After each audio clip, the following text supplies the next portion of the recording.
I could find a way to better advertise Apothic Press. Just back it already. Whoa, Crom, what are you doing here?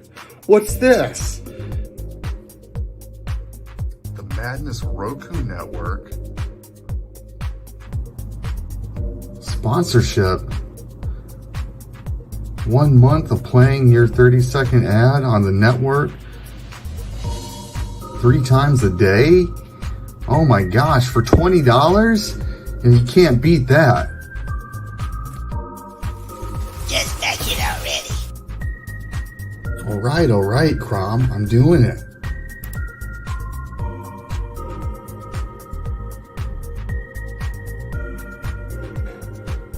Awesome. Hi, I'm Tanner Hurley, founder of Apothic Press.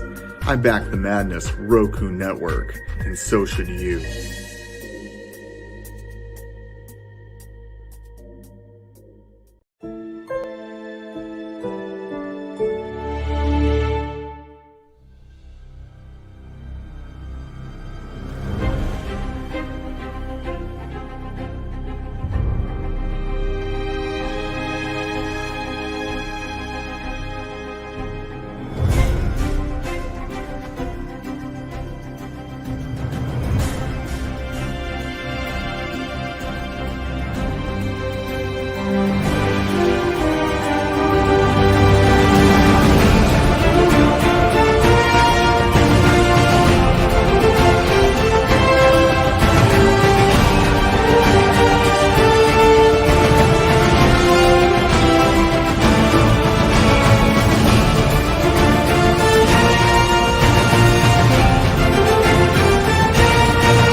Fairview's coffee has mysteriously gone missing.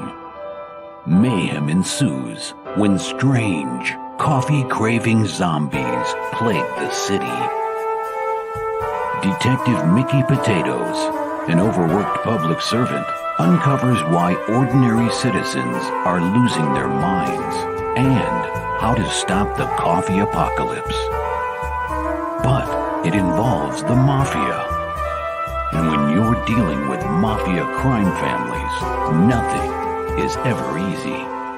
The mafia controls everything in the city, including the police, including him. If he breaks the mafia, they will break him. So, the city is without coffee. The city is burning before his very eyes, but he's powerless.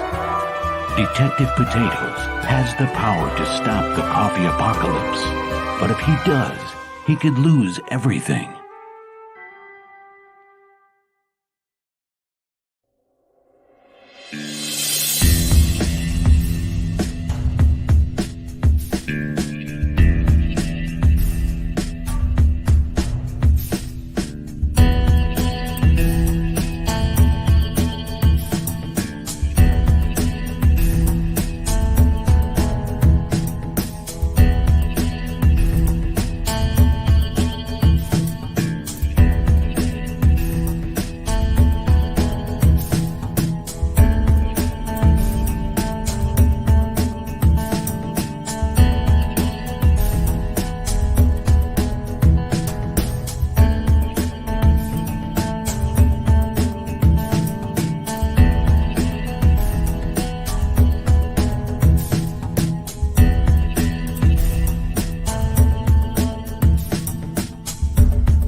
This is my place, okay? I have in here who the fuck I want.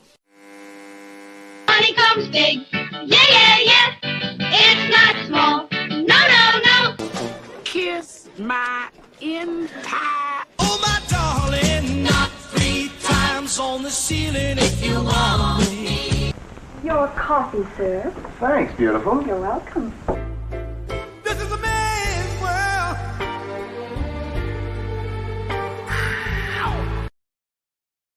So just sit right down, relax, open your ears real wide and say, give it to me straight, doctor, I can take it.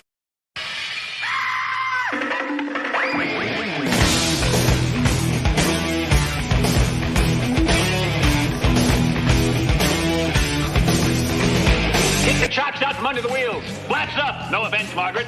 Contact. We're off. Brum. Doctor, give me the news. I got a bad case of loving you. Oh, what heights will hit? On with the show, this is it.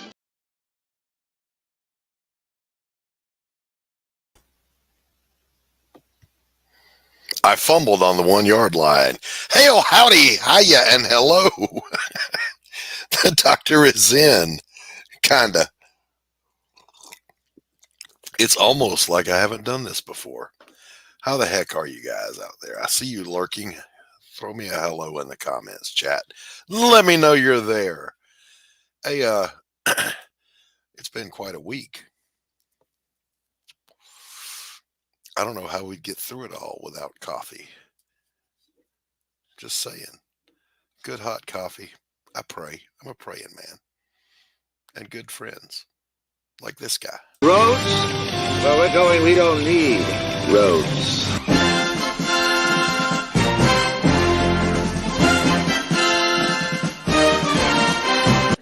Gordon Shumway, nice to meet you. Interested in a new Buick? Nonsense. I've not yet begun to defile myself.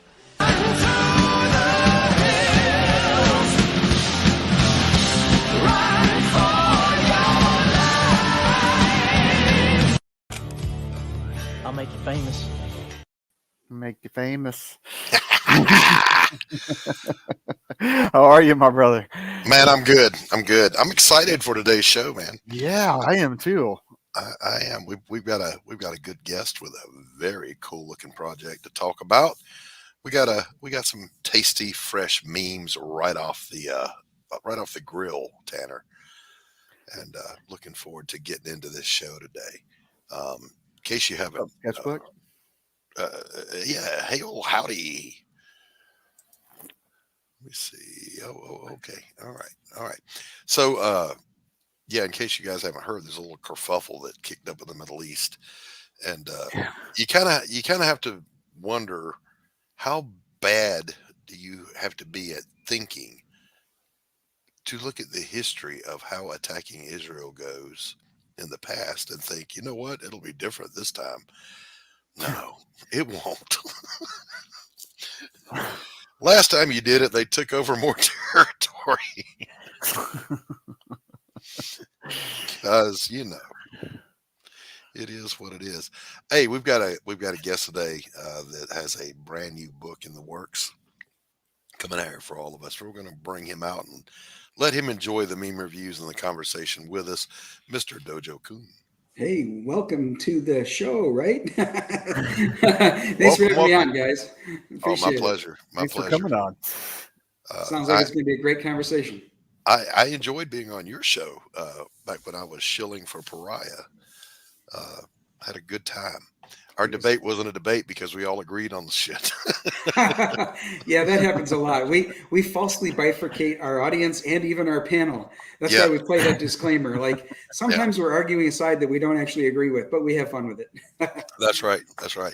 I think most of us that are independent creators are kind of the mindset that we're pro indie creators. Yeah. You think? Yeah. Although lately, okay. Yeah, yes, we all are.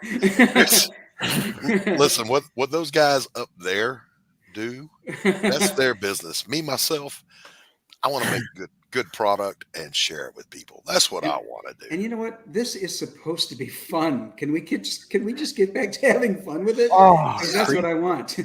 Yeah. I have noticed a strange pattern, gentlemen, and you guys help me out with this.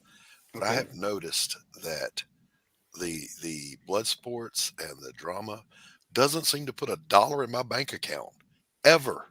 That's right. It never does. No, not one. Tanner, have you been practicing making your phone quicker? I keep a backup one just in case. I forget, early on when we were doing the show, Tanner had discovered that the breaks are few and far between. So the next show, he came out with a mug like that. So, guys, I got to ask, Doc in particular, is it sacrilege if I'm drinking sweet tea instead? No, it is not. No. Okay. As a matter of fact, sweet tea is the table wine of the South, so it's perfectly acceptable. I may not be from the South, but I've sort of glommed onto that tradition. Sweet tea is the best. Yeah. Hey, what's up, Pops? Good to see you hanging out in the chat. Oh, I missed. What brewer you chats enjoy? See, they're asking. Look, coffee is always acceptable. As a matter of fact, it's preferred. God drinks coffee. Does he?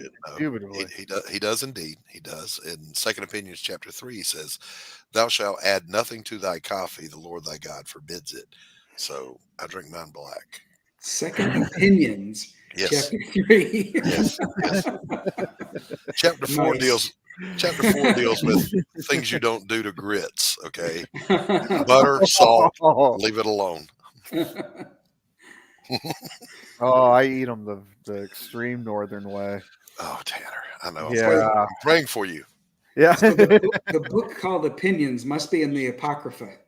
Yeah, it's a little apocryphal. It has a dubious author. I think it may be me. Other acceptable beverages, of course, are hot tea is acceptable. Dr. Pepper is acceptable. Pepsi is never allowed. Really? Okay.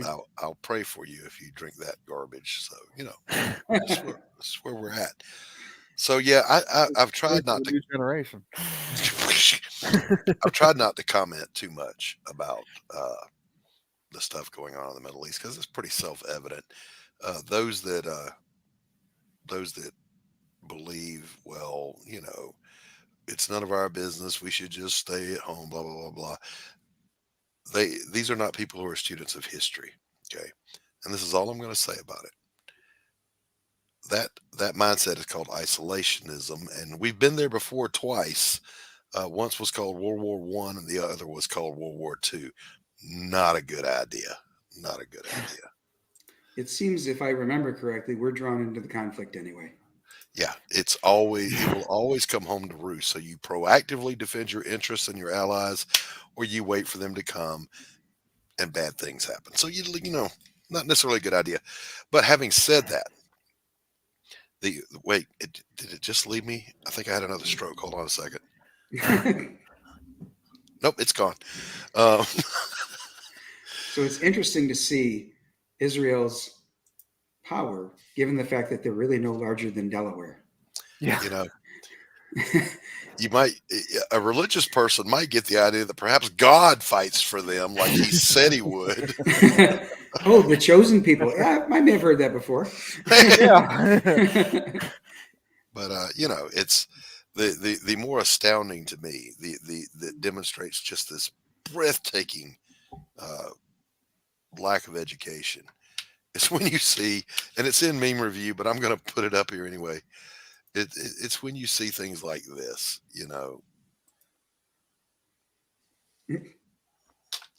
Yeah. It is breathtakingly stupid.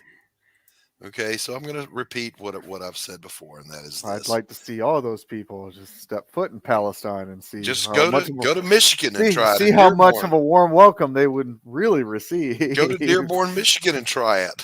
That's where my office is, in Dearborn. No way. Bless your heart. Yeah, bless my heart. Yeah. Oh, you're out of Michigan? Yes. Okay. Yeah. So I'm originally from Michigan. So. Oh, okay. I work in Dearborn, but I've been working from home since COVID hit. I only hit Dearborn like once every other week. Okay. There you go. There you go. But yeah, it's just one of those things where you cannot, young people, please hear me. You cannot listen to a TikTok video and build your historical knowledge and your ideology off of that. I'm sorry, it takes more effort than that. Yeah. Otherwise, you just come across as stupid and dangerously so. Grow up. Oh my gosh, that went deep quick. So yeah, we want to get off of that. I just spoiled part of meme review though, Tanner. I like what Madness said. Dojo knows how to survive in Dearborn. Avoid the no-go zones. Yeah. What you do when you're going to work in Dearborn is you drive to the office, you walk into the office, you do nothing else. You walk out to your car and you get out of there. You don't really go for the social entertainment there in Dearborn. No, sir. I was a recruiter around that area. That was fun. Oh, did you? Yeah. Yeah. What is Lefsa, Dawn? You'll have to clue me in on that. I don't know what that is. Stop, Doc. Let them think it's okay. We'll crowdfund the tickets to join the cause. And thin the herd. That might be a good use of crowdfunding. This may not be a funny story, but a classroom of 9-year-olds was accidentally shown some of the Winnie the Pooh horror movie. I heard about that. Oh, not good. I don't know anything about this. I don't believe they were accidentally shown it, though, if I remember reading correctly. You guys will have to clue me in. I'm in the dark. What is that? What is the Winnie the Pooh horror? Well, there's a movie that came out, and it was Winnie the Pooh, Blood and Honey, and it is a slasher film where the character is dressed as Winnie the Pooh. And alrighty then. Anyhow, it's not to be confused with the willy-nilly silly old bear. Anyhow, I read that a teacher had put this on for their students. However, I did not read. I assumed it was like high school or something. I did not realize it was for 9-year-olds. But there was someone begging. In the article that I read, there was someone begging the teacher to turn it off, and they did not.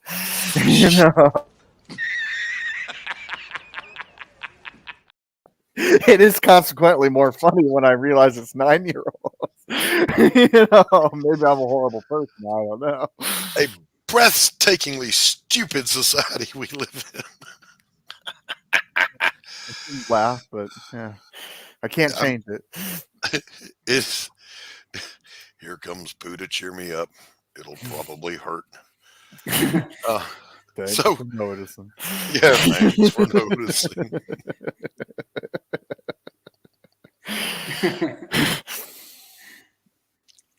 I honestly think that before we criticize the students coming out of the education system, we might want to put a tighter scrutiny on the teachers and the professors. Amen. Just saying, Yeah. When you have college professors coming out and telling you that if you have a peen, you are in fact a woman, then it's time to go back to basics, boys and girls. Let's teach civics again. Let's teach the classics. What's wrong with real education? Just my humble opinion. I mean, if you don't, you end up with things like the Orwellian newspeak that we have to speak here on YouTube. Right. It's. I mean, Dojo, do you ever catch that when you're doing a stream? You know that there's landmines that YouTube doesn't allow you to touch. Yeah.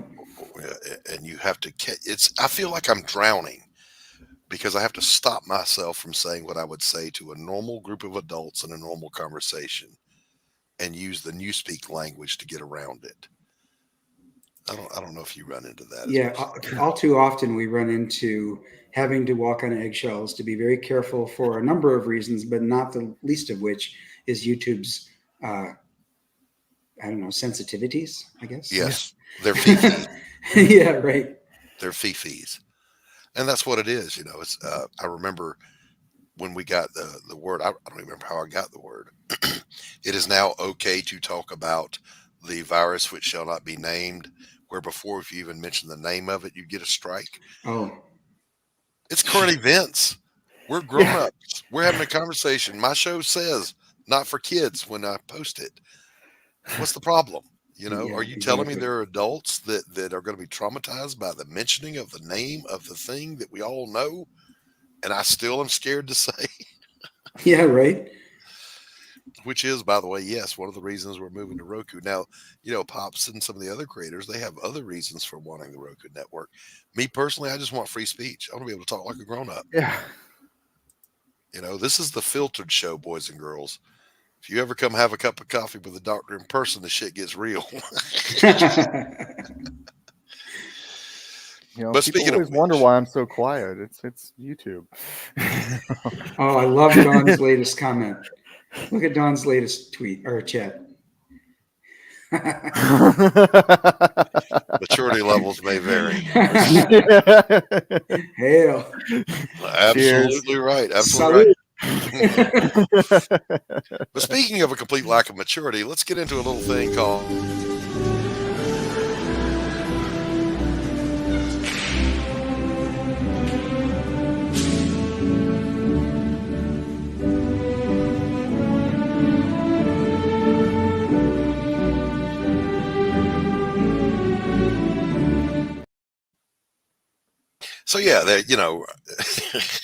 I got to bring that one back up because it's the star of the show today. Sketchbook says, let me take you that I have been to Georgia. Hey, you're welcome anytime, Sketchbook. Come on down. We'll have a cup. Let's get back up here. And that may be the most analogous thing I've seen in quite a while there. And then there's this one for my musician friends. I just came across this one the other day. Listen, this is a reality. I remember when I was playing actively in a band and we were doing shows all over the place. You load up in a broken down van that's held together with spit and baling wire, praying that you'll get there and that your equipment will work when you get there. You have to lug all the shit in yourself, set it up yourself. And by the time you load out, you're ready to murder somebody. This one is, in fact, though a meme, it is a headline story and is true, coming to us from our friends in Australia. Thousands of people planned to attend a barbecue in front of the home of a vegan Australian woman who took her neighbors to court over the smell of meat cooking in their own backyard. Oh, sweet Jesus. This is an actual photo from the event, and it is epic level trolling. Get them, baby. Yeah. Wow. So they're going to hold this barbecue in front of her home. In the same yard. I've had the pleasure of working with the Aussies in the military, and it was absolutely delightful. Because it, this shows just the attitude of them. Yes, no shit's given. No shit's given. I'm telling you, they go above and beyond, and I thought that of them in the military, and I see it continues in the civilian sector as well. Yep. And once and for all, I think putting a pin in the argument about the Second Amendment.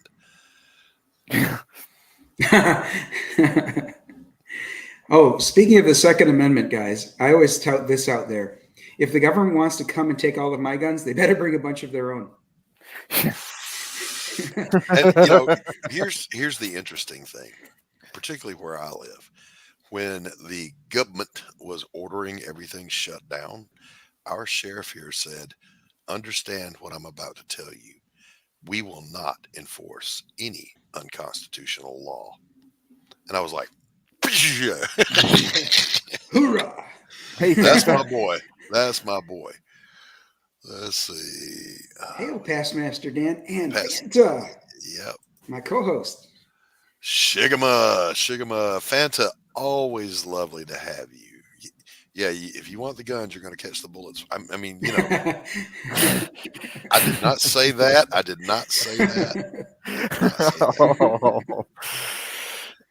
And then there's this one, which I'm thinking about making my new avatar, because this is just how I feel operating in today's society. Jeez. Wow. But there are days where there are just days. This is me after having a conversation with one of my left-leaning friends. Yes. So one of them recently, and this is a commissioner here in the state. I'm not going to mention his name, but love him to death. I used to work for him back when I had a contract with the Department of Corrections, and he's hardcore Democrat, not social left-leaning, just a plain old Democrat. And he was complaining about the cost of everything. You voted for this. Why are you complaining? You said, the economy's really doing great right now. I think I'll go the other way on my vote. And then you're surprised when you get, it blows my mind. It's mind blowing. So this has been another exciting episode of Squished for time here. We got to jump into our next segment because I want to spend a lot of time talking with Dojo about his project. We're going to do a little thing we like to call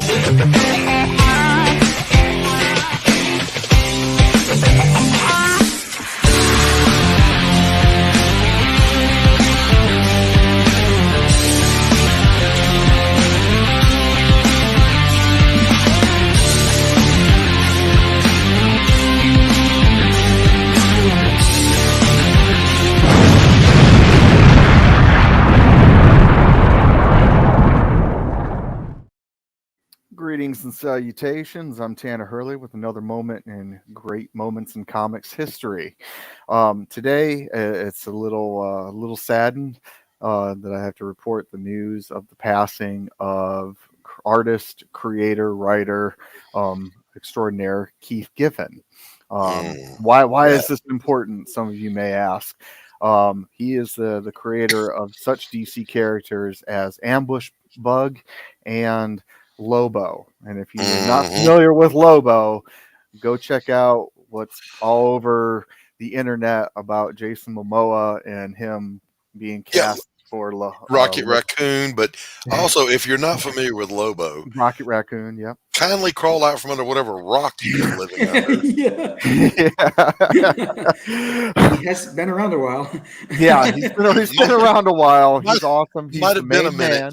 He's the main man. He's one of my all-time favorite characters. Oh, you get along with Phil Diaz then.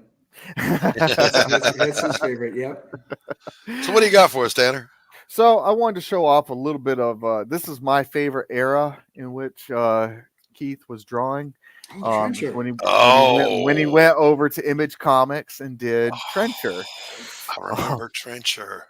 And I loved this art style. I know a lot of people harp on this era, but he had also done images of Shadowhawk in the same amazing style. Yes, where they actually team up with, not team up, but they it's crossover with. They did not get along. They did not get along. I absolutely loved his art. And then he went over to Black Ball Comics and took Trencher with him. Of course, this is that Simon Bisley cover, but but here's the Christmas Bites holiday special. 1994. Great stuff. I mean, he had such a comedic style. Yes, both his art and his writing. Very satirical. If that's a word. It was satire. Hoping I didn't make that up, Oh yeah, snap into a Slim Jim. But yeah, even his did you see his last post that he told the family to post? He basically said anything to get out of New York Comic Con. Yeah. He goes, I told him I was sick. Ha ha ha ha ha. That's beautiful. Knew he was dying and said, hey, you're going to write this and you're going to post it. And that's all there is to it.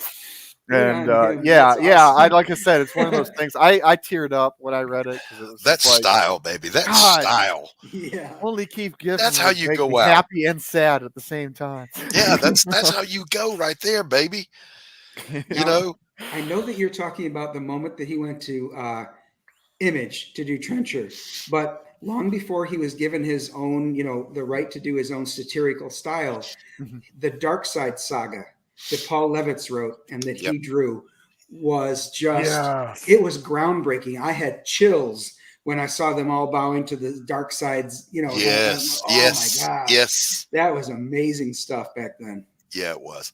So, you know, Image, Marvel, DC, and now Valhalla.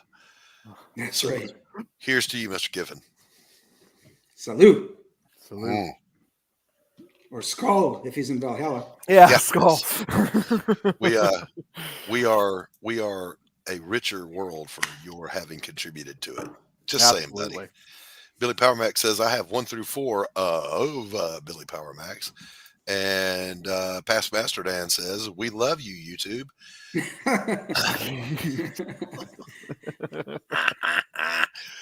He just spelled it wrong, that's all. Listen, I am so thankful to the YouTube overlords for keeping me from wrong think. Right.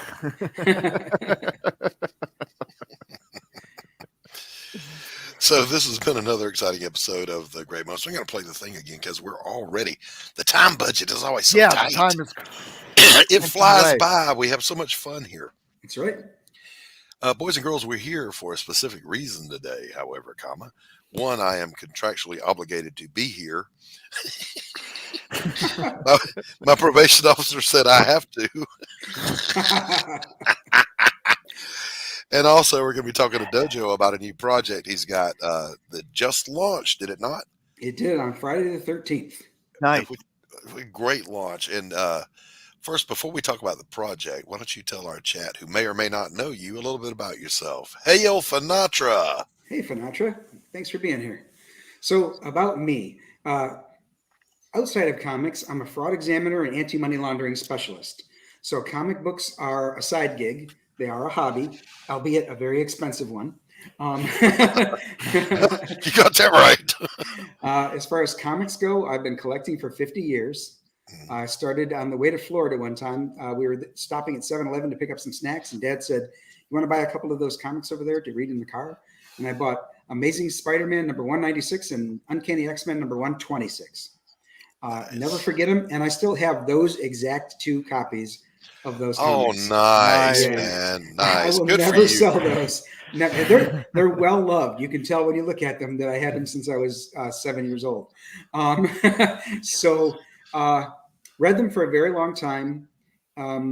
Decided at one point to try my hand in comics. So I wrote before you go to there, let me ask you this then, because I'll always ask this question. I was kind of the same thing. Pick up something off the spinner rack where your parents got them for you, whatever. But what is the first comic book you recall that you got your own money and you went and you said, I want that comic?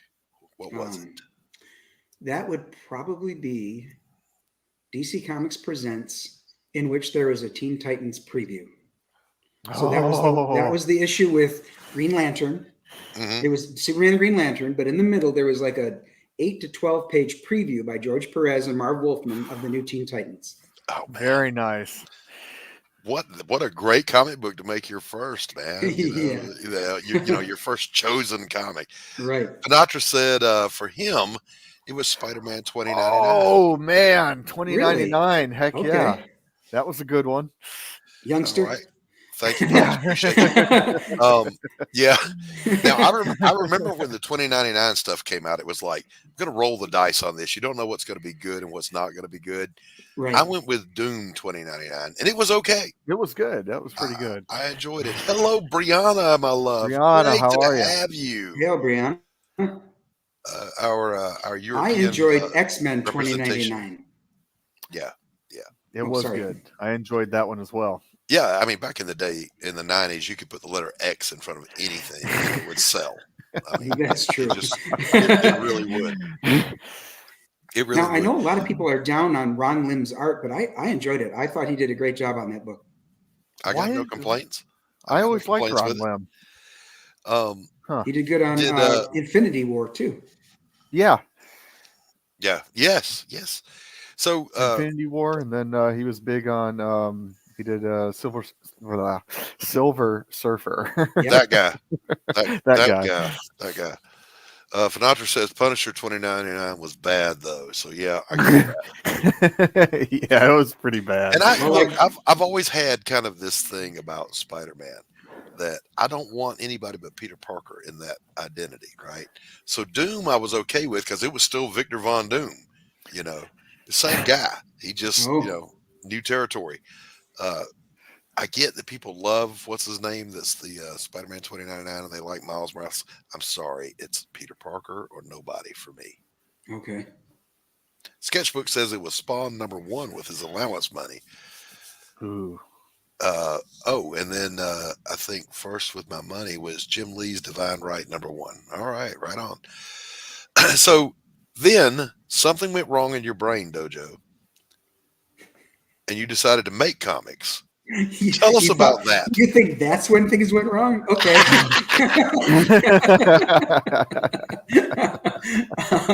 So, yes, I wrote a She-Hulk script because my favorite character. I could go on for a very long time about her, so let's not do that. But I wrote a script. I refined it over the course of about 6 months, and I thought it was ready. So I scoured the Marvel website to look for how do I submit this for their review and acceptance. And basically, after much looking, I found the paragraph that tells you don't. Right. Yeah. They said, go get published. We'll find you. Mm-hmm. So I did find a small press publisher. It was called Affinity Storm Press. They were looking for somebody who could help them write comics and with their accounting. Oh. So I was like, wow, have we met? Okay. So I sent them my script and my resume. And Hail, brother. They hired me within an hour. So I wrote for that company. I wrote Shadow Faction. Issues number 0, 1, and 2 were published. 3 was completely written and drawn, but never did make it. And when was this? What kind of time? This was roughly 2010, 2011. Okay. All right. Okay. In 2011 and 2012 and 13, I worked with a company called Red King Press, similar to Affinity Storm Press, but for them, I wrote Siamese 1 through 4 for Red King Press. Mm-hmm. When we parted ways, and it was, I'll have to be honest, it was pretty acrimonious. I said to him, either pay me the money I'm due or sign over Siamese that it's my IP. There you go. He did not have the money that I was due. So he signed that over reluctantly. And I then re-released Siamese 1 through 4 under the Dojo Kun banner. I started my own company in 2014. Nice. There you go. Now, similarly, let me share with you.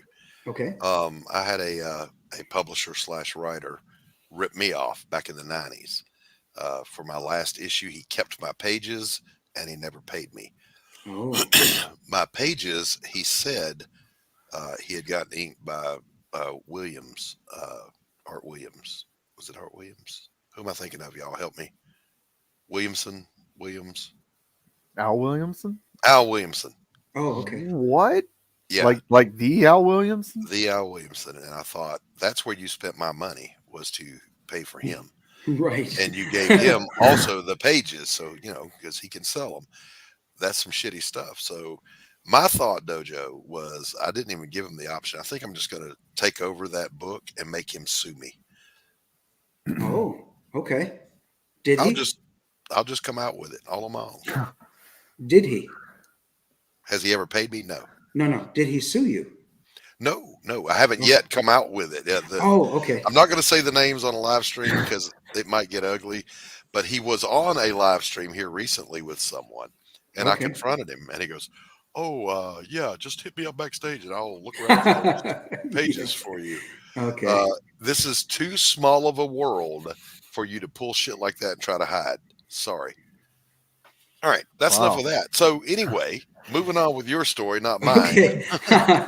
So not too long ago, I was publishing comics, like I said, under the banner of Dojo Kun Comics. I did Siamese. I did, I did quite a few Toro Tales. I did a compendium of my characters that was my homage to the official handbook of the Marvel Universe.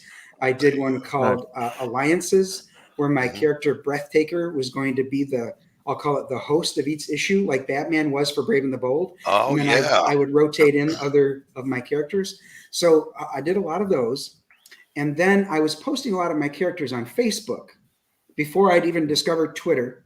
I was on there, and a guy named Greg Levitre saw me posting my characters, and he said, Dojo, these characters are pretty cool, but you probably shouldn't put them out here on Facebook until they're published.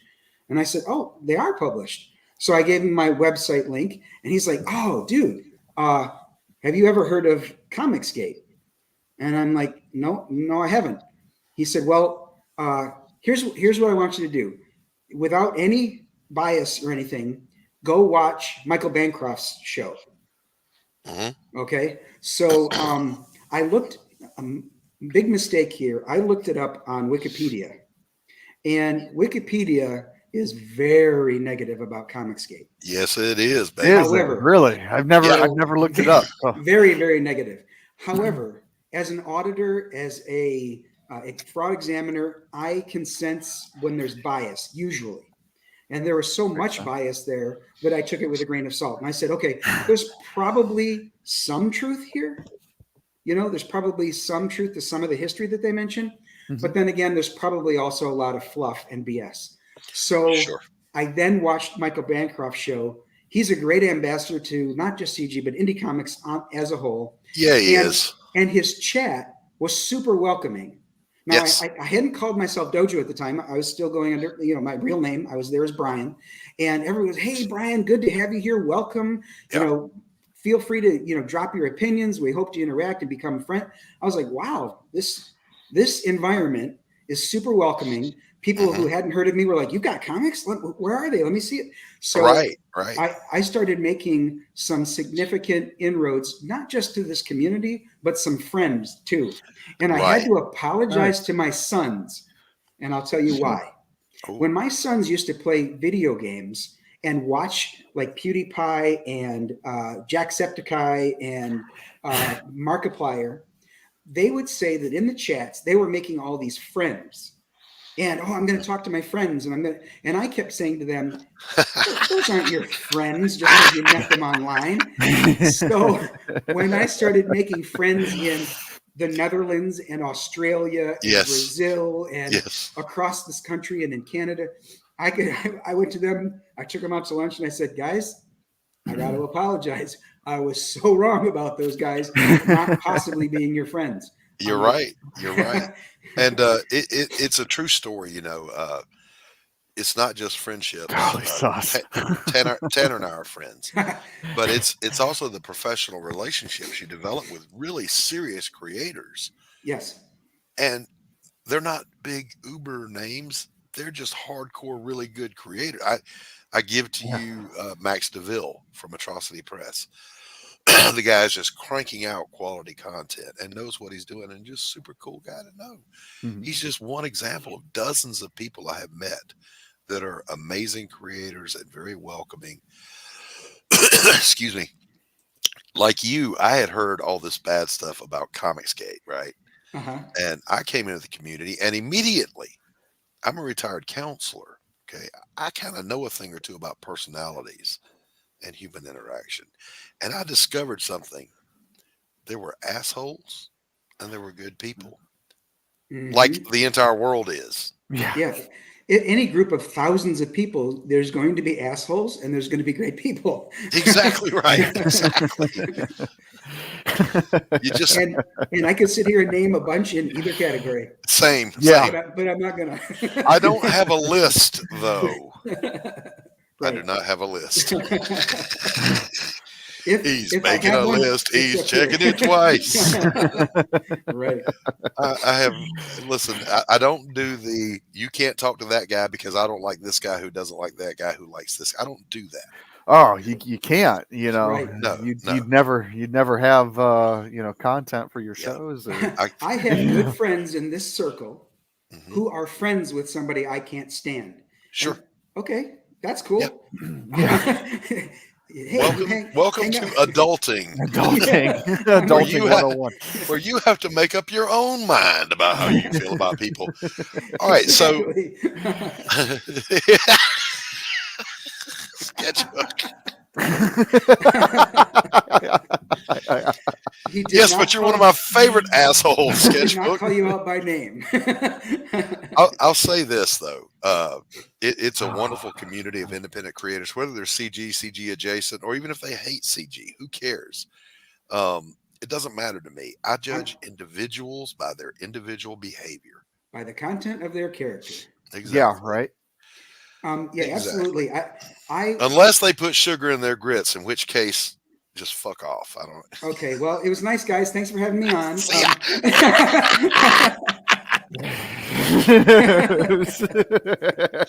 You don't do it. Happy birthday, KSSS. Shigama, brother. Shigama. Hey, let's talk about what's going on right now with Dojo Kun. All right. And this wonderful project you've got going on. I'm excited about this project because in addition to the universe that I've created, I've over 150 characters in the universe. This one here is outside of that universe because this is in the author's universe, and the author is Janice Hardy. She's written this. She's an award-winning novelist. She wrote a trilogy called The Healing Wars, and my wife read it first and thought that it was damn good and suggested that I would like it too. She said, now it's geared toward a young adult audience. It's going to be a really fast read, but I think you're going to like it. So give it a chance. I loved it. I thought that Janice is a great author. I love her world building. I love the little nuances that she puts in there, some of which we'll talk about when we play the trailer and look at the campaign. But yeah, I thought it was so well done. And I had just finished reading it when my friend Steve and I started talking. And I said, hey, you know, it was top of mind. I had just finished it. And I said, Steve, I just read these 3 novels. And he's like, oh, yeah, I read The Healing Wars. That's great. Do you want to talk to the author? I'm like, nice. Well, first of all, yeah. Second of all, how are you going to do that? And he said, I work with her husband. No. Yeah. So, and get this, they're not local to me. Janice and her husband are not in Michigan. I won't say where they are, but they're a long way away.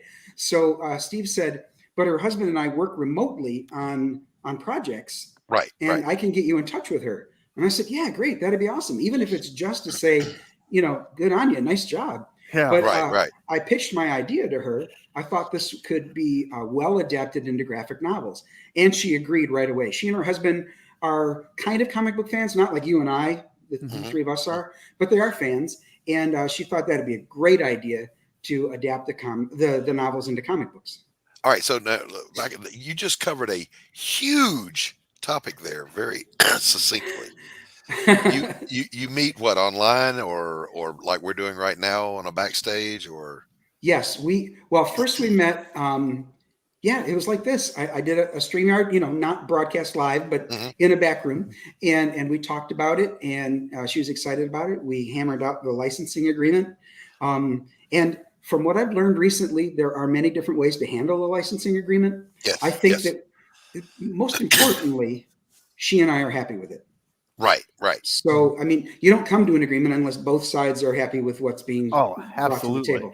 Yeah. So she's totally get that. On board. She understands my passion and excitement for doing this. She went to my website and saw that I've been making comics for a while. I'm not just a hack. Well, maybe I'm a hack, but I've been doing this for a while. You're a good hack. You're a good hack. Yeah. And she said, you know, we'll do this for a certain length of time. So yeah, I need to get going on this. I have my artist is Zilson Costa. Zilson worked with me on Siamese 3 and 4 years back. Okay. So he's back in the fold with Dojo Kun Comics. I'm so happy to have him because not only is it a good working rapport, but he's great with some of the specific skill sets I was looking for. Notably, he can draw teenagers that don't just look like smaller adults. Right. You know? Yes, because listen, I got to comment on that because I've seen a lot of people try to do that. And you end up with these hypersexualized females and males, and they're supposed to be teenies. No, that's not at all what you need to be doing here. Right. Yeah, this book is intended for a young adult audience. I want a 13, 14-year-old to be able to pick this up, enjoy it, and the parents our guardians have no qualms about them reading it. Right. Now, I think there is a place for TNA comic books. This just isn't it. Yeah, right, exactly. Oh, exactly. So I'm not going to do a YA book that's, TNA. Sorry. Exactly. The yacht doesn't work. So yes, the fact that Zilson can do that and make them have more rounded features, youthful appearances, kudos to him for being able to make them look like a teenager. In fact, one of the characters, when we look at the cover, one is like a 7-year-old, and I think he does that very well too. Cool. Well, bring it up. Let's while we're talking. I'm getting excited here. While we're talking, let's take a great look at this thing, shall we? All right. Let me see. StreamYard. I got that. Present. It's okay. Here's seasoning, Past Master Dan. It's seasoning. The ash goes in the coffee. Okay. Let me know if you can see it now. Yep. Okay. So, looking at the cover, let's bring it down to where hopefully once it loads, come on, here we go. So this is the cover to Janice Hardy's The Healing Wars, Book 1, Part 1, The Shifter. Nice. Naya is the main character right here. These are antagonists on either side of her. And these are her circle of friends down here. As you can see, if you look at this one, this is the 7-year-old that Zilson drew. I think did a great job. This is the main character's sister, Taylor, right here. So if she's 14, Taylor is maybe 11. Okay. Aylin over here is the sexiest of the group at just 16, but there's a reason for it. She dances outside of the gentleman's club to get the attention of passersby to go into the gentleman's club and enjoy the adults inside. Okay. All right. She can't work inside yet because she's too young. Now, if I asked you for a 30,000 foot synopsis of Shifter in toto, what would it be? It would be hitting play on this. That's what I'm talking about. Are you guys ready? Yep, let's do it. Okay, let's do it. Naya is an orphan with a rare gift. Others with this gift can take pain from a person and transfer it into the cobalt blue metal known as pinvium. But Naya's gift is flawed. She can only transfer pain from one person to another. Orphaned on an island nation occupied by a conquering enemy and trying to locate her missing sister, Naya has to make sure they don't find out, or she'll be weaponized against her own people. Be sure to back Janice Hardy's The Healing Wars, Book 1, Part 1, The Shifter, from Dojo Kun Comics.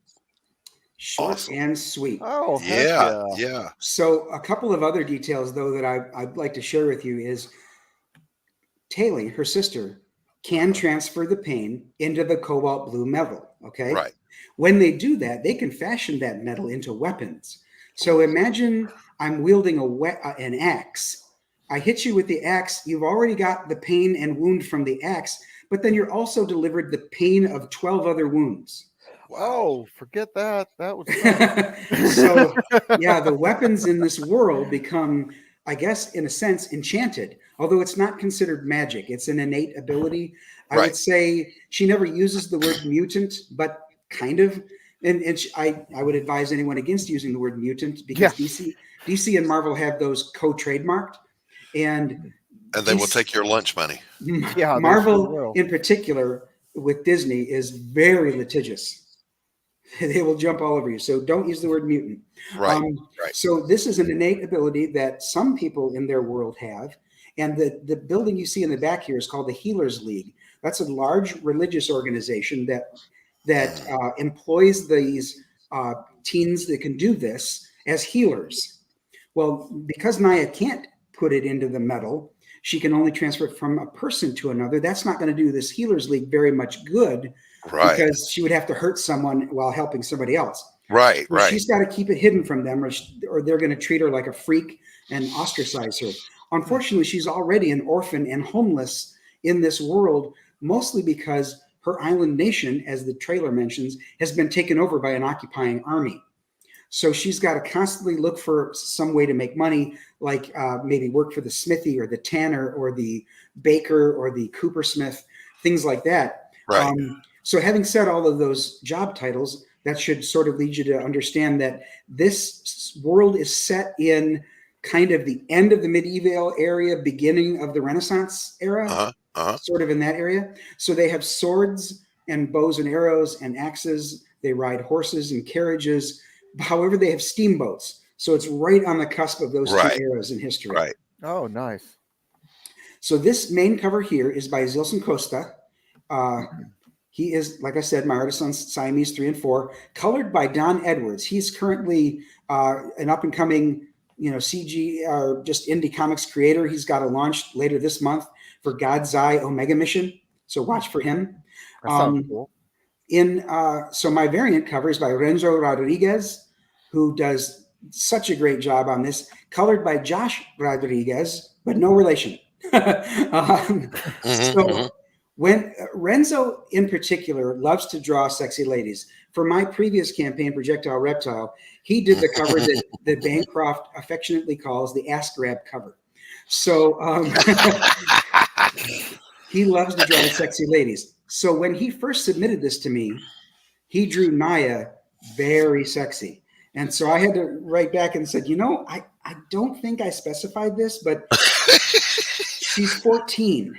And he's like, oh. By the way, quick side note, Projectile Reptile actually defeated my golem in the poll on the Twitters. I don't remember who hosted that. My golem beat Mr. Aaron Lepresti's mud creature, Garbage Man. Oh, okay. And then Projectile Reptile beat me. So no hard feelings, Dojo. No hard sorry, not sorry. So what he did with this picture is he strategically placed the chicken, and then he turned her body a bit so it wasn't a straight-on ass shot. Okay. So this is much more appropriate for a 14-year-old girl meeting Danello. And I want to say, just for a moment here, although it's on this cover up here, Danello's wielding. Oh, come on, why is it doing this? There we go. He's got the blade in his hand, but this is a really good close-up look at that blade. It becomes important in a few minutes as I show you the tears, which we'll do in a minute. Here is the interior art by Zilson, so you can see that it's consistent.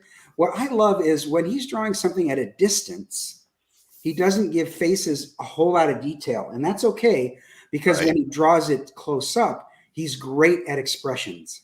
Yeah. Shock. Here she's trying to be sneaky. Here she's surprised. And I mean, you can tell it tells the story. Yeah, exactly. Here, these panels here were entirely his idea. I told him that she's going to be going from one merchant to another looking for work. So she's going to go to the baker, and like I said a minute ago. And he said, I have an idea, and drew it as puzzle pieces to her day. Love it. Awesome. Love it.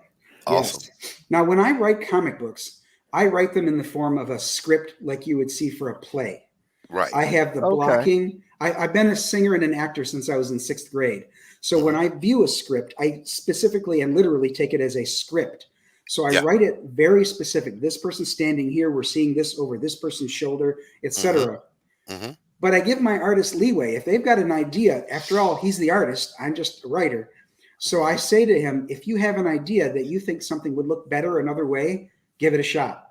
And I'd say 99% of the time, his idea is the one we go with. Well, that's awesome.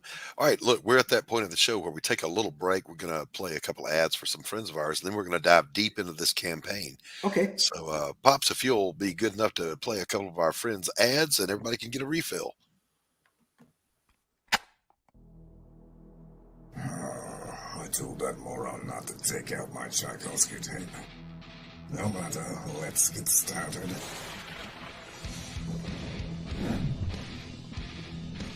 Here we are, Nancy Moon. The last time we left our heroine, she had just joined my esteemed colleagues at level M. And the soldier who cannot stop talking, a magician with money issues, and a vampire with a checkered past. With her other teammates she's yet to meet, one in particular might be a little bit shocking for her. I do hope she's not allergic. Back it today, won't you? Like a rat. Meow.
And we're back. Damn, that last one is fire. Man, it was. I mean, I had heard Mythicals already, so I know all about Hojo and his stuff, but that Rake Hell, very cool looking. Yeah, it is. Yeah, it is. So Carrie asks the perennial question, if Tanner can make it back before the ads finish. And the answer is no, he did not. But he slid in, here pretty darn quick. Oh my goodness. So let's without further ado, let's dive into this campaign, Dojo. Walk us through it. Okay. Okay, so we're here. All right. In addition to the interior art, let's scroll down here and see, like, look at these. Where's right here? Look at the facial expressions here. Perfect. Right. Okay. Right. All right. Enough about that. Let's go down here to what else is available. There is a 20-page making of Ashcan that has all the, like, you can see the original sketch, the ink version, and then the colors. Yes. Yes. Exactly. I love these things. So, you know, they always say when you're doing these kinds of things, making comic books, if you make what you love, you'll find that not only does your passion come through, but a lot of other people are like-minded and will, you know, support your work. Mm-hmm, mm-hmm. So in addition to the making of, which is available as its own tier and in a couple of other bundled tiers that we'll talk about, there's also a 22-page shifter coloring book, because after all, I'm looking for this to be for all ages. Yeah. So there are some scenes from in the book, like right here, you can see the steamship scene, but there's also some pinups and other things like that to color. Nice. There is a one-of-a-kind sketch card. It's a glittered sketch card. It is still available. It is autographed by Dave Ryan on the back, and it's glittered on her eyelids, her lips, and her power manifestation. Oh, that's cool. I just think it's very cool. Yeah, and there's really no way for me to duplicate that except to ask him to keep doing it over and over, which he doesn't have the time to do that. So there's going to be one. There's just one in existence. And unfortunately, it won't be mine. Somebody else will back it, and it'll be theirs. And then in the top tier will be the 3D printed Danello's blade. Oh, wow. Oh, wow. Yes, this is, as you can see here, the sword comes off of the base. The base has the name Danello's blade, 3D printed on the front of it. And if you'll embiggen me, I can show you. I can absolutely do that. The size of it.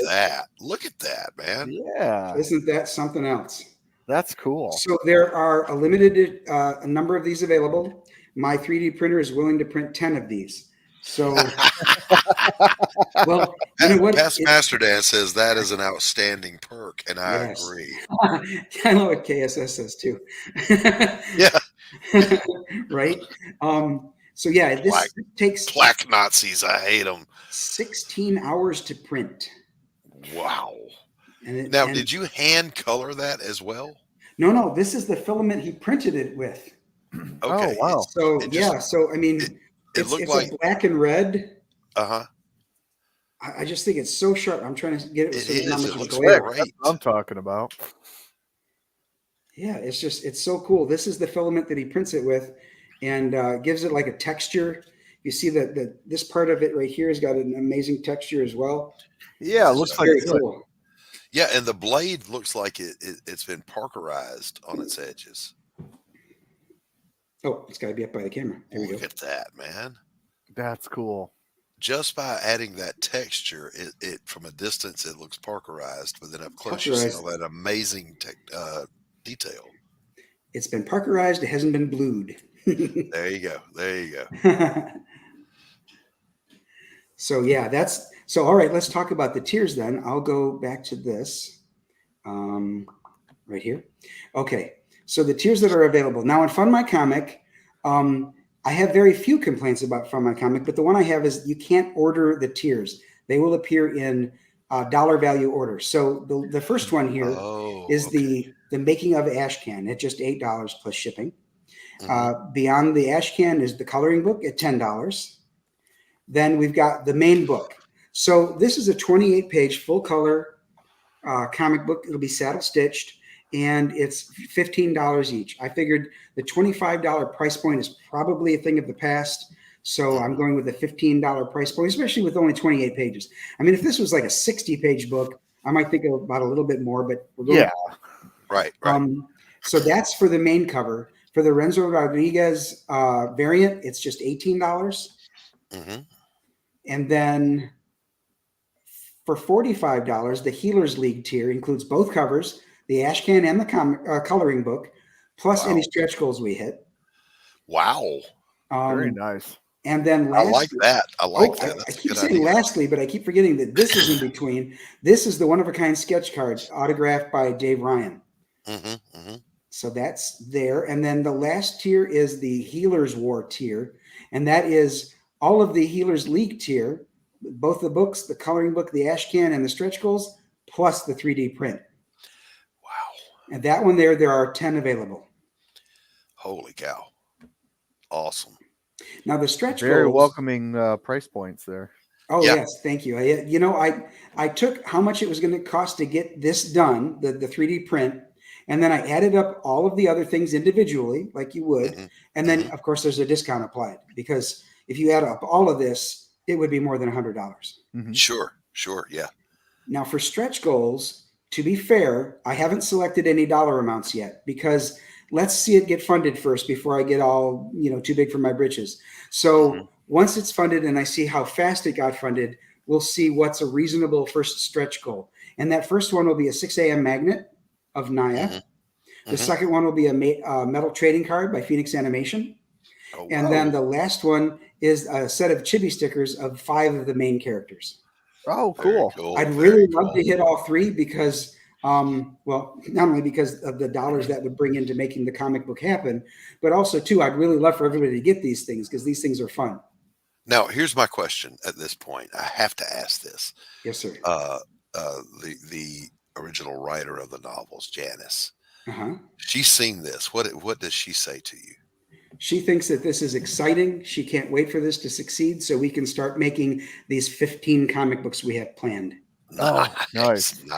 So you got it planned for the long haul. That's awesome. Each novel should be broken down into 5 different comic books. So 3 5-issue miniseries.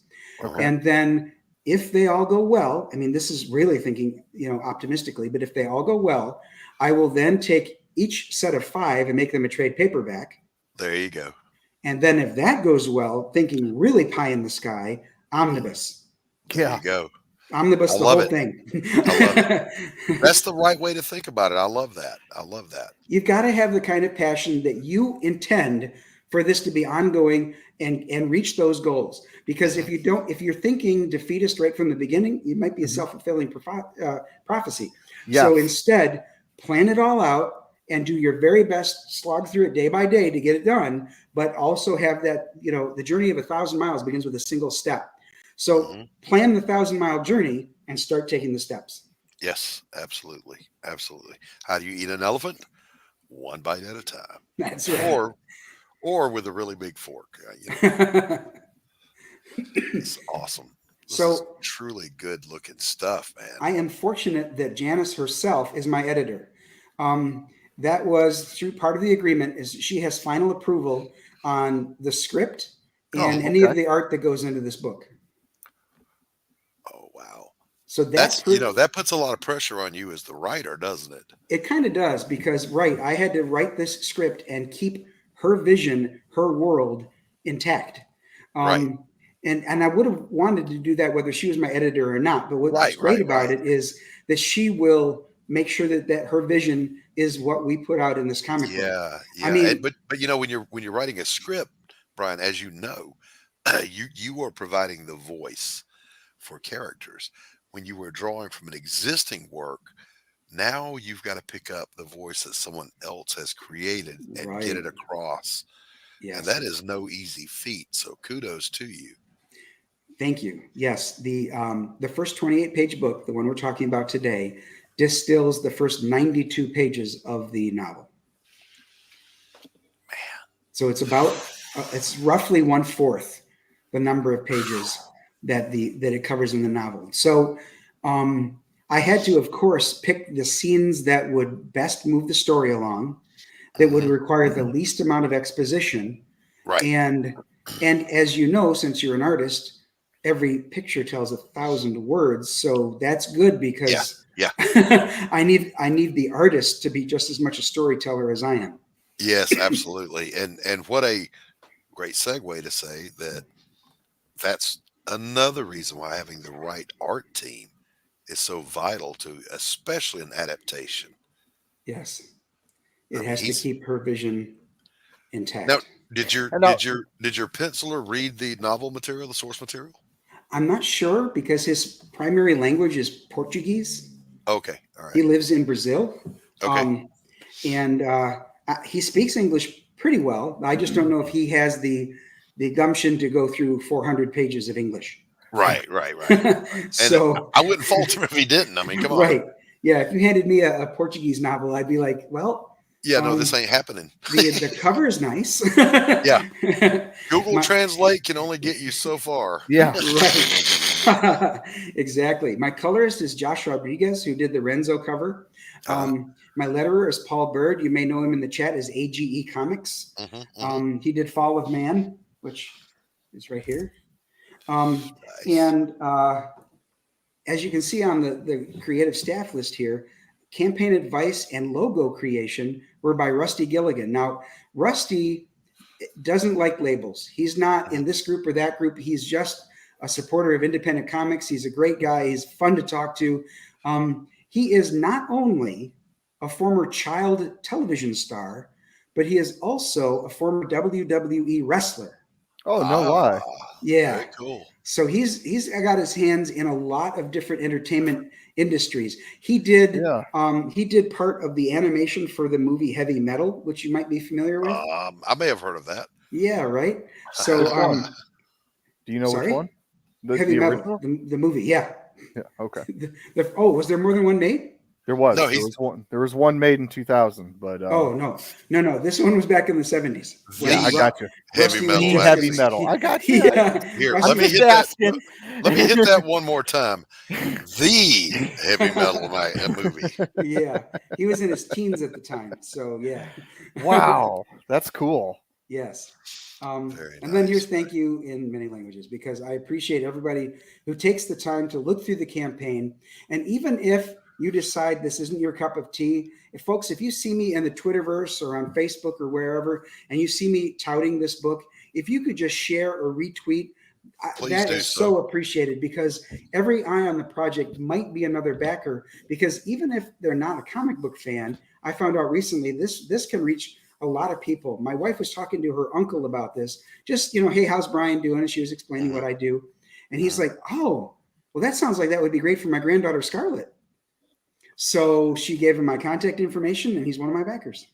Nice. Now, we share, Brian, a chat. And we know how amazing the chat is. So I'm going to call them out in a way that I have never called them out before. Really? Everybody in the chat right now, grab that link and share it to your social media. This is a worthy project. Hail. Let's do it. Make it happen.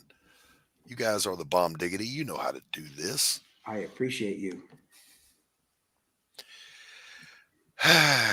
So, what is the timetable looking like after, let's say, okay, we close the campaign, we go to production and fulfillment. How long before we see the next installment? So this is slated to fulfill in October of 2024.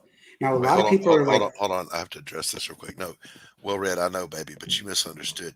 You're gay. The chat rocks. All right, there we go. okay. So, although that sounds like a long time from now, I intend to under-promise and over-deliver. However, I know what happens. I know that printers can be assholes. I know that sometimes things happen that are beyond the printer's control. I know that things happen in my family and the family of my creative staff that might delay some things. So I am, to be perfectly transparent here, I am building in some cushion. If I can get this done in April, it'll be fulfilled in April. If I can get it done in June, you'll get it in June. So, you know, I'm shooting for no later than October of next year. Fantastic. So about a year's interval. I think so. Yes. That's perfectly reasonable, man. Now that means if I continue that pace, that I'll be using a walker by the time I get to the 15th. Right. I'm almost there now, damn it. I was going to say, you're like me, brother. I think we have less time than we have project. so given that, if all goes well, this gets funded and we're able to get this done, I can pick up the pace. Yeah. And I don't see any reason why not. If this does as well as I suspect it will do, then you're in for a fun ride here. You know, and a quick ride. It will be an honor and a pleasure, not trying to be facetious here, to get this in the people's hands and bring more eyes to Janice's work, to Dojo Kun Comics. I mean, you never know. Given the fact that I liken this to either The Hunger Games or Divergent, hello, Hollywood, are you listening? Yeah. I mean, I know most of you are woke assholes, but some of you might not be. Right. It's I have been asked that question before, which caught me completely off guard. What if you're a woke asshole? Not only that, Tanner, but what would you do if Netflix wanted to adapt Jake Bishop or Pariah? And I'm like, that's really a harder question than the surface level, because part of you, my knee jerk part wants to go, I'll tell them to fuck off. This is mine. I'll do this. But then again, you know, money's money. Indeed. So all I would really do is demand to be involved. Yeah. Yeah. I want editorial veto. Yes. Period. In which case I would do it. All right, boys and girls, we're coming up on nearly the end of the show. We're going to open it up to the chat. If you want the link and you want to come in and ask Dojo a question, or you want to talk to him about his project, just let me know and I'll shoot the link to you. I got a question. Sure. You know, it's been plaguing me since I've been hearing you talk. So what is the process like of taking the dialogue from the book and adding it to the comic? Do you edit any of that when you're editing the size of it, or does all that get put into the comic? So on the surface, I like to bring everything that's said in the scenes that I select to the comic book verbatim. However, having said that, there's also the idea that you really shouldn't exceed more than 20 words per panel, because you need to have room for the art. Yeah. And if you exceed 20 words, give or take a couple words, you're filling it with too much exposition, and you're taking away from the fact that this is a very visual medium. If you want to write prose, go write prose. This is a comic book. So if somebody's saying something and they're taking a whole paragraph to say it, I did distill that down in some instances. And again, had Janice's approval. In some instances, she said, you kind of, you know, took this part out, and I really need that to be there. I'm like, it's back. There you go. Put it right back. That's what you do. That's what you do. And, you know, there was a time, and I hope it comes back. I appreciate that comic books and graphic novels are a visual storytelling medium. I, on the other hand, am not scared of a lot of words. I remember back in the 70s and the Silver Age, some of the comics would get really verbose. I didn't have a problem with that. The art was there, and I appreciated the story. So you know, as long as you don't drown the art in the wordage. So I'll admit this, not in this issue, but in the next issue, God willing, we get there. There will be a page with not talking heads. I hate that, but there will be a page with two people and talking down the middle of the page because they have a conversation that's very important to the story. I did the same thing in Pariah. There was some exposition that just had to happen. It was fundamental to the whole story arc. Right. And it had to happen. So I drew a splash page, put my characters at the bottom, and said, let her rip. This is where all that has to get. This is where all this has to go. Because sometimes it has to happen. I like what KSSS says there. Even Stan Lee could be wordy at times. No worries. I went to college. Exactly right. Me can read. Me read good. Him M's too smart. Past Master Dan is fat fingering his keyboard. I see that, yes. Here we go. Scene is the narrator. Did you ever see? I need a new keyboard. I just need to not have 10 thumbs when I'm typing, because I'm a writer also. When I'm banging away at prose or a script, I think I spend as much time backspacing and correcting as I do moving forward. Oh, okay.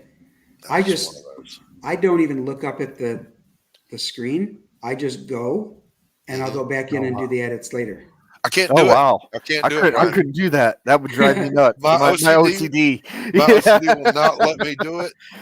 Well, see, Past Master Dan hits on a topic I was just about to mention. He's kidding, I know. He says, I think I'm autistic. I actually am. I have Asperger's syndrome.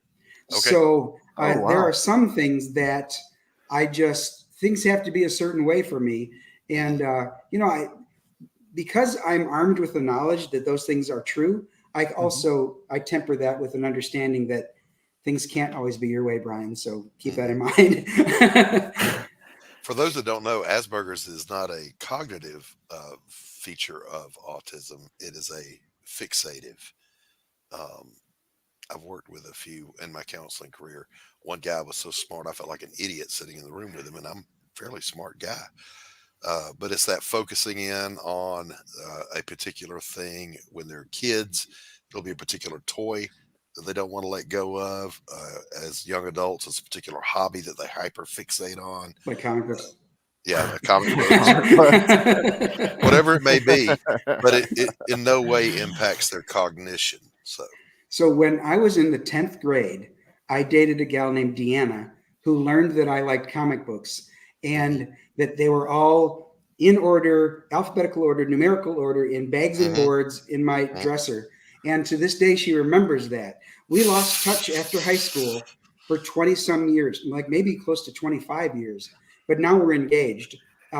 That's my Deanna. So Deanna remembers that.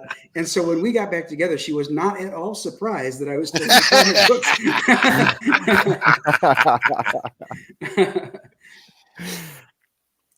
Yep, true story. And, I think that we've talked about this on this show in particular.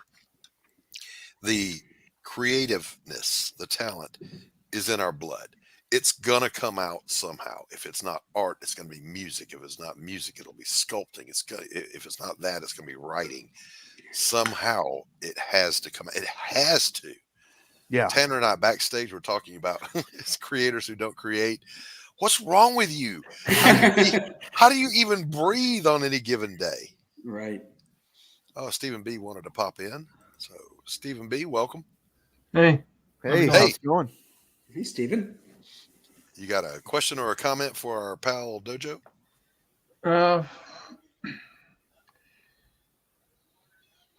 So when you're writing your comics, and you have like a set page number. Mm-hmm. How do you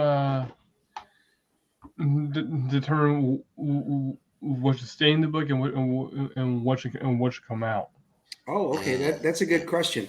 So here's what I do. I shot for, well, first of all, in a comic book, if you know anything about the printing process, your pages have to be in multiples of 4. Okay, so if you get to page 29, you're like, oh, damn it. That means I either have to take one out or write another 3. Okay, so you've got to have it multiples of 4. Exactly right. So given that, you've got to keep in mind what the pacing is. If, for example, you've got a splash page because you really wanted the art to stand out, could that be a half page instead and bring it down to, bring that down to 28 pages? So then what needs to stay, what needs to go? You have to look at the importance. Once you get to a certain page count, you have to look at the importance of everything you've included and then say to yourself, does that need to stay? And if the answer is yes to everything, what now can I add from the next? Like I said, this goes through page 92 of the novel. What can I add from maybe pages 93 through 98? Right, exactly right. That And balancing act. If you're not taking it from an already existing work like an IP like Genesis, and you're writing your own stuff, is there any part of the previous 28 pages that I could improve upon or expound upon and make it even more exciting? Maybe that fight scene that I had back on page 12 could be a little bit more involved and add another page or two. So it is a balancing act, like Doc said. And what you're trying to do, of course, is provide, number one, the most entertainment possible with no agenda. And number two, the best bang for their buck. Right. Because you want them to come back. Exactly right. Exactly. Listening to you describe that, it really makes me think of how influenced by Image Comics I am with my own books. Because you said, well, if, I got the splash page and, can I shrink it and stuff like that? And, all I'm thinking is like, inconceivable. you got to keep the splash page. That word, I don't think it means what you think it means.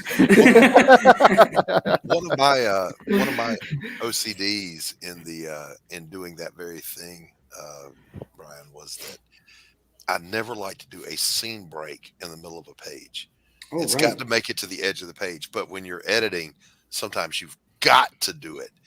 And I ran across that in the last book I was doing. And man, I about had a meltdown.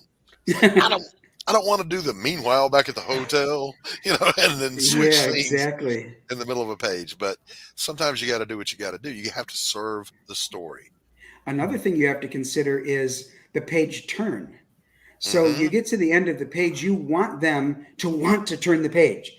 And sometimes it's a dull, I'm reading the story, so I'm turning the page. But sometimes you get to the end of the page and they're like, oh, what happens? I got to turn it now. You know what I mean? You've got to have that anticipation.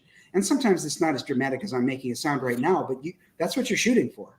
Yes. Well, I don't know. I find myself, I'll be like, 2, 3, 4, 5, 6, and I'm like, okay, does that work? Listen, speaking of I do that. I'll have my hands out like they're the comic.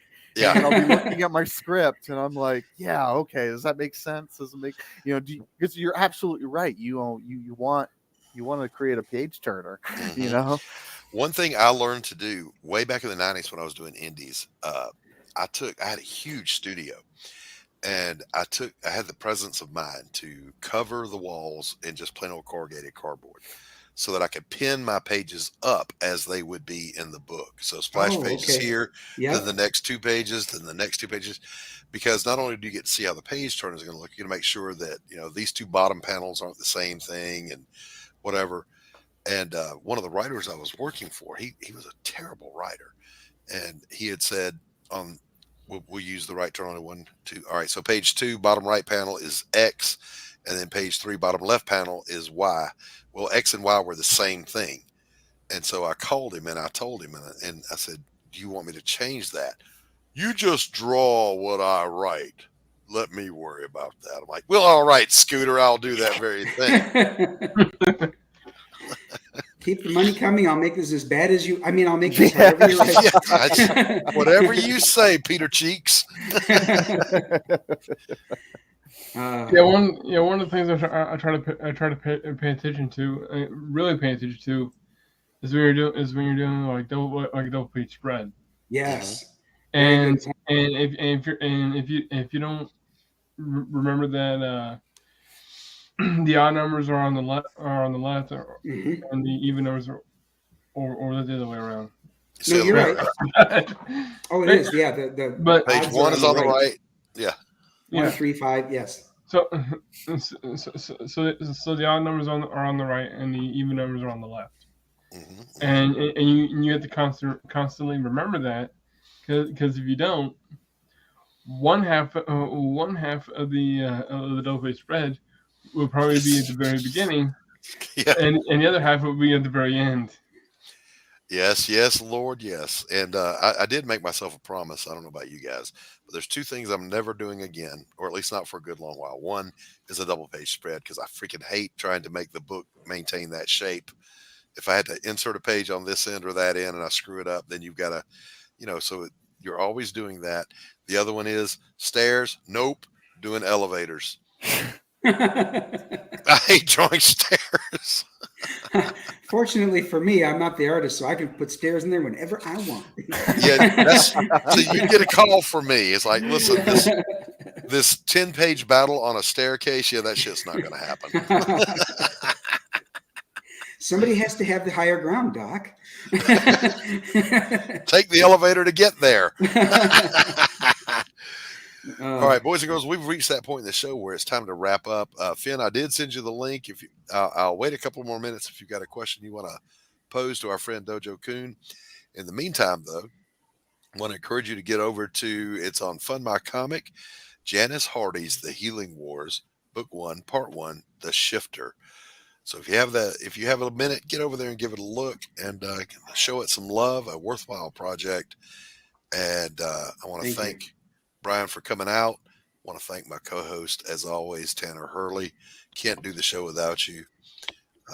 Wait a minute. Dillard has a question that may be serious, particularly what has to happen for you to drop your idea to realize maybe this would have been it? That's a good question. It is. How far in do you have to get before you go, screw it? Well, it depends on why I'm saying screw it. I have a comic called Deanna Hammer of the Angels, and I think that I went with an artist that isn't good enough for the indie circles anymore. Mm-hmm. So I have to decide, do I drop that or do I have it entirely redone? And that's a pretty big ask, because that's expensive. You know what I mean? Yeah. But at the same time, if I go with substandard art, are people going to want it? Mm-hmm. Right. So it may be worth the expense to go and start all over again. Right. Hey, Finn, what's going on, brother? Hi, everybody. Sinatra, hey, good to see you. Doc, Dojo. Yeah, I like Tanner over here. I think he's my favorite new YouTuber. He's like really cool, mellow, but like he's dangerous. I think John Taylor was kind of poking at him before, but I'm like, this guy looks a little dangerous. Listen, Doc's Hitman. The warning is if his face goes flat and you get that dead ass stare, bad things are about to happen. You better back up. And Steven, hello. Good Watch out now. That's cool, man. Yeah. Good stuff you got going on, Doc. I try, I hang out because my schedule's all messed up and I should be sleeping right now. But if I wasn't, I wouldn't know you were streaming. Every Wednesday at 1 p.m., Doc's Coffee Shop. And sometime during the week, we do a free refill. So at absolutely no cost to you, the viewer, you can come on back and get a free refill. You always wanted to run your own little cafe? No, not at all. Cafe, not at all. None. Gay theater next door. We got that. We got like some places and some gay theater and it's freaking whatever. I'm that guy that if I had a restaurant, the first time somebody gave my staff a hard time, they'd have to shut the doors because it's going to be a bloodbath up in that bitch. Yeah, I don't think so. All you gotta do is be pretty cool and gangster. I worked for was there a problem here? I worked for an Italian dude. He wasn't, like the guy who he wasn't insecure. He wasn't like a bullshit dude. You know what I mean? But he liked that Tony Soprano kind of image. You know what I mean? Yeah. But he wasn't a punk. He wasn't a sucker. You know what I mean? Mm-hmm. I know exactly what you mean, Sinatra. Yeah. I have an Uncle Vito. Uncle Vito. Yeah. Like, they like that shit. They like the archetype. They like being that guy, but they're really good at it and you don't fuck with them, but they treat you fair and they're not gangster like that. You know what I mean? But You know, you see the gun. I mean, like, you know, guys are gentlemen. We're all gentlemen, right? So even Doc, I'm sorry, not Doc. Even Doc. Dojo was saying earlier, "Oh, you're a savage caveman." I want to talk to you. Even Dojo was speaking. So Dojo. I don't have really a question. I just have kind of like rhetoric or just whatever. He has phenomenal content. I got some stank for your ass. You got some stank to bring up in here. Hey, listen, two things. One, it's not Vito Morelli, is it? Because he's the bad guy in my book. It's not Morelli. No, it's okay, TC. All right, good deal. It's not Vito Giswaldi from Dick Masterson's podcast, is it? Yeah. Oh God, no. That'd be a younger uncle, and then that's just some weird Puerto Rican shit there. We were talking about that. We were talking about coming down from the source material, a novel, into a comic book. I'm doing my next comic book is The Damn Dirty Thing, 16 pages, but I'm also doing a novella of it. Oh. And Tanner and I were talking backstage about how do you go from 16 pages of content to 150 to 200 pages? Holy crap, I've never done this before, and it's hurting my brain. So Good. a lot more story. Learning. Yeah, that's right. If it ain't painful, you're not growing. Yeah, and you're don't let you. Yeah, I'm going through it right now. You know what, Doc? I want to show Tell you me. Tell me, brother. I want to show you something. Mm-hmm. You both. Yeah. Okay, so check this is a rough draft of what I want to put together on one sheet. I want to have everything in my face. Look at everything I did yesterday. Wow, dude. So the Asperger's is strong with Sinatra also. Yeah, I am. Yeah, but you know what though? I've learned something about my obsession. Is that it can really drive me. Yes, absolutely. I got like modes. I got freaking everything on there. Intervals. I'm trying to get everything right. Now, a little birdie told me, Finn, that I could read sheet music now almost. A little birdie told me you Notation. were getting lessons from Luke Stone. You, Luke, and Clutch Boogie, Jim. Yeah. I got a whole laundry list of people I need. Yeah, I'm gonna give Bruce Lee a guitar, man. I've been playing. Hell yeah! All right. On that note, we're gonna have to sign off. We're gonna run up against the show that comes in behind us. Hello, TJ, a work in progress. So, thank you, Brian Dojo Kun, for coming on. Great to have you. Thank you Tanner, so much, guys. Thank you as always, Finn. Great to see you. Stephen B., the hardest working man in comics. Always glad to see you. Hail the mighty chat. And Pops, play us the hell out of here, will you? Sure, my YouTube channel is Dojo Kun Comics. Keep it.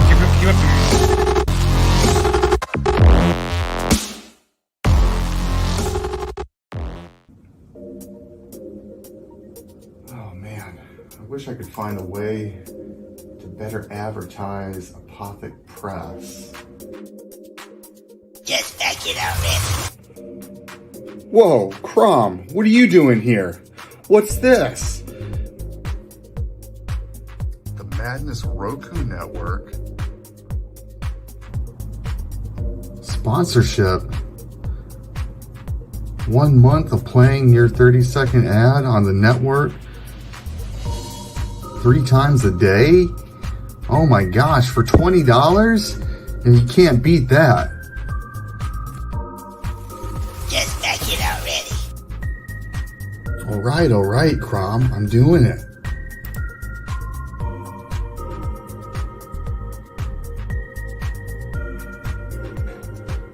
Awesome. Hi, I'm Tanner Hurley, founder of Apothic Press. I back the Madness Roku Network, and so should you.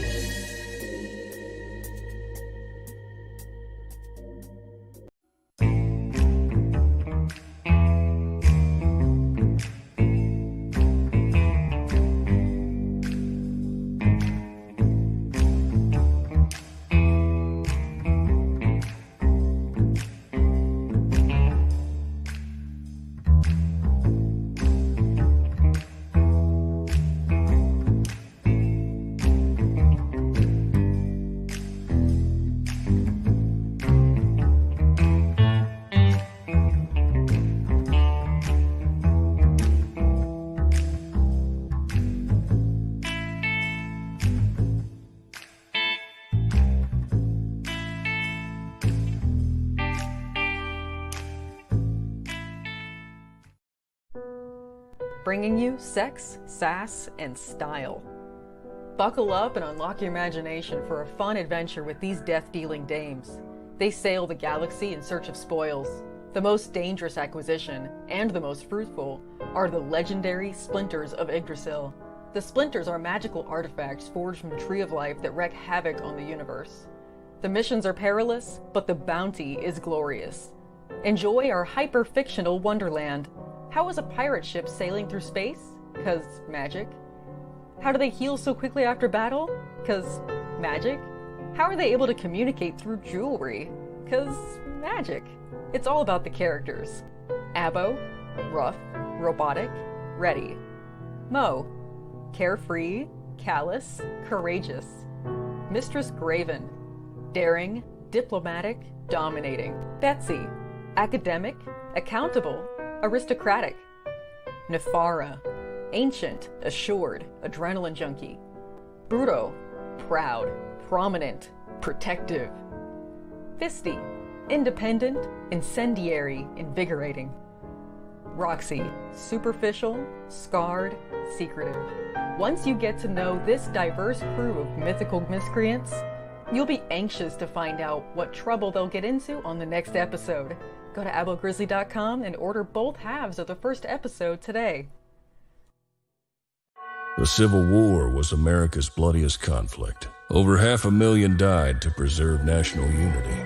When the war ended, Confederates like Harley Brogdon headed west, shooting game for the Army and gambling. When a card game turns deadly, Harley shoots in self-defense, killing the card sharp who threw down first. Wilfred Knorr, the card sharp's wealthy father, will stop at nothing to see Harley hang. Harley flees to Cobb's Gap, an old silver mining town at the foot of the Rockies. A remarkably peaceful town, especially after dark.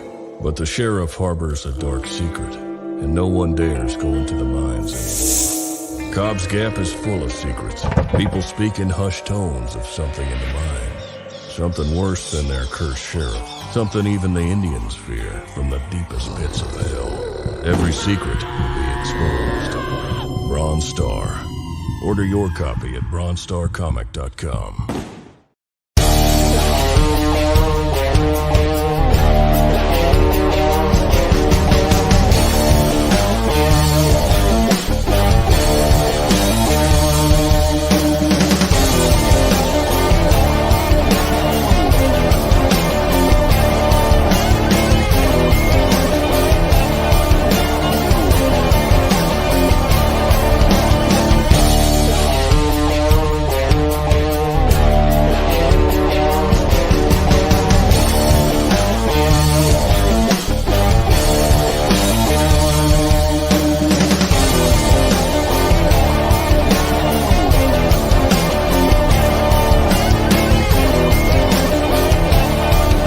Entertainment Group presents the Madness Comic Network with original programming and additional comic-related content. Comic Books for Kids provides comic books to kids in hospitals and cancer centers across the U.S. It's a place where we can all work together to make sure every child has a comic book. 100% of all proceeds go towards the kids. It's about making a difference, and while they're in the hospital, allowing them to fly like a superhero, battle dragons, or rescue teddy bears. We are in every state in the country and now support over 160 hospitals. Every month, we add more. Visit cb4k.org.